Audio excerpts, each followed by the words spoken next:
and images related to the investigations and prosecutions of Jeffrey Epstein and Ghislaine Maxwell. I'm here today to talk about the department's compliance with its production obligations under the Act. Around, I think right now, and continuing throughout the day-to-day, as the indexing and uploading completes, we are producing responsive materials under the Act.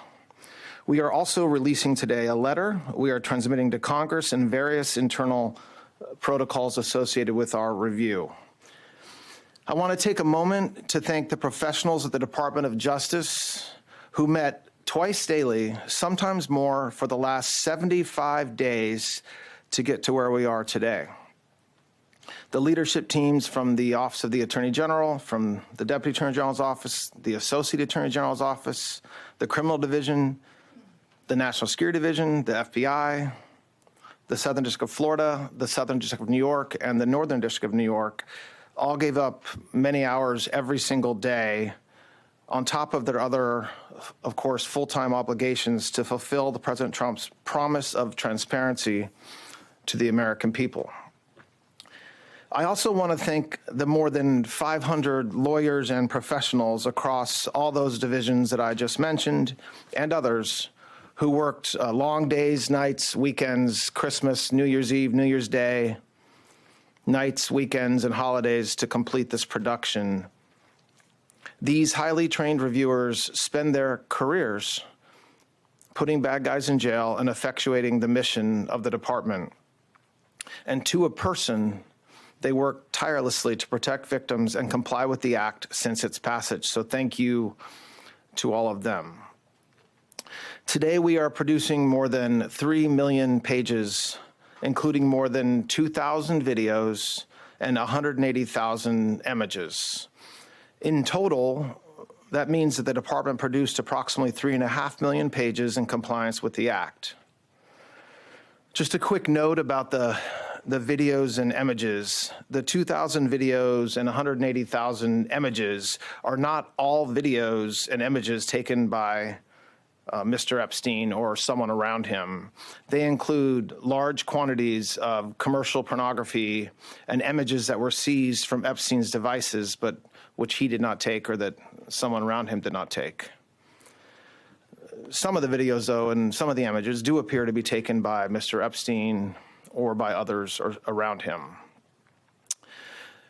Now, I want to talk for a few minutes about the department's document identification and review protocols. It consisted of multiple layers of review and quality control designed to ensure compliance under the Act and protect victims.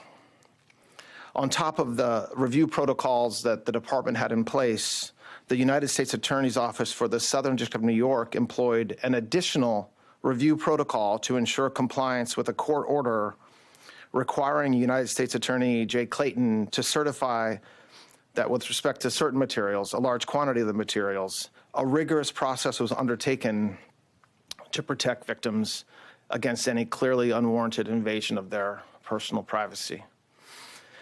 The department's collection effort resulted in more than 6 million pages being identified as potentially responsive, including department and FBI emails, interview summaries, images, videos, and various other materials collected and generated during the various investigations and prosecutions that the Act covered. We erred on the side of over-collection of materials from various sources to best ensure maximum transparency and compliance, which necessarily means that the number of responsive pages is significantly smaller than the total number of pages initially collected.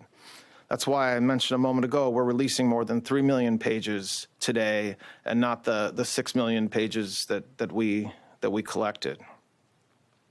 I want to address what we didn't produce. The categories of documents withheld include those permitted under the Act to be withheld: files that contain personally identifiable information of victims or victims' personal and medical files, and similar files, the disclosure of which would constitute a clearly unwarranted invasion of personal privacy. Any depiction of CSAM or child pornography was obviously excluded. Anything that would jeopardize an active federal investigation. And finally, anything that depicts or contain images of death, physical abuse, or injury, also not produced. Although the Act allows for withholding for items necessary to keep secret in the interest of national security or foreign policy, no files are being withheld or redacted on that basis. Further, as we previously stated in our December 19th letter of last year, the Department withheld or redacted files covered by various privileges, as we always do, including deliberative process privilege, work product privilege, and attorney-client privilege. As you all know, under the Act, the Department must subsequently submit to the House and Senate committees on the judiciary a report listing all categories of records released and withheld, a summary of redactions made, including the legal basis for such redactions, and a list of all government officials and politically exposed persons named or referenced in the Act. We will do so in due course as required under the Act. I want to talk for just a moment about the redactions that will be obvious to anyone who reviews the materials that we just produced today. In addition to the documentary redactions, which includes personal identifying information, victim information, and other privileges, there is extensive redactions to images and videos. To protect victims, we redacted every woman depicted in any image or video, with the exception of Ms. Maxwell. We did not redact images of any men, unless it was impossible to redact the woman without also redacting the man. To this end, though, and to ensure transparency, if any member of Congress wishes to review any portions of the responsive production in any unredacted form, they're welcome to make arrangements with the department to do so, and we're happy to do that. I want to talk for a minute about something that is important. Every single day of the year, the Department of Justice investigates and prosecutes those who abuse and traffic young women and children. Just last year, the FBI located over 2,700 victims of child exploitation. The Department of Justice found and terminated 3.8 million dark web pedophile accounts. In August, we charged 11 defendants for extensive sex trafficking in Los Angeles of illegal immigrants and underage women. Last month, we charged 5 men who were engaged in a sadistic sextortion network of deranged young men abusing women.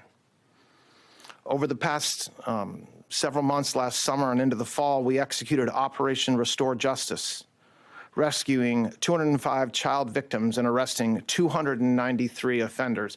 I point this out because I take umbrage at the suggestion, which is totally false, that the Attorney General or this department does not take child exploitation or sex trafficking seriously, or that we somehow do not want to protect victims. We do. There are some select members of Congress and some in the public eye, including those most critical of our efforts at full transparency under the Act, who remain silent as to all the work that we have done and continue to do every day in this space, while quickly pointing a finger at the Attorney General or this department because we were careful in our review of millions of pages of documents over the past 2 months. The Attorney General, the Director of the FBI, and our partners throughout this administration work hard every single day to protect the most vulnerable among us. With the production of this magnitude, mistakes are inevitable. We, of course, want to immediately correct any redaction errors that our team may have made, and so the department has established an email inbox for victims to reach us directly to correct redactions and any concerns when appropriate. That's been in existence since December, and we've been doing that since then. Finally, a very small portion of the documents collected pursuant to the Act include materials that a law firm produced to the SDNY in 2019 pursuant to a grand jury subpoena. This was during the criminal investigation of Ms. Maxwell. We determined it would be prudent to seek an order from the court in the Southern District of New York seeking production of these materials subject to the protective order in that civil lawsuit.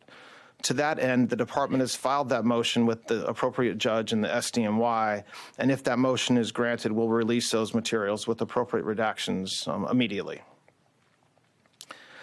Today's release marks the end of a very comprehensive document identification and review process to ensure transparency to the American people and compliance with the Act. The Department has engaged in an unprecedented and extensive effort to do so. After submitting the final report to Congress as required under the Act and publishing the written justifications for redactions in the Federal Register, the Department's obligations under the Act will be completed.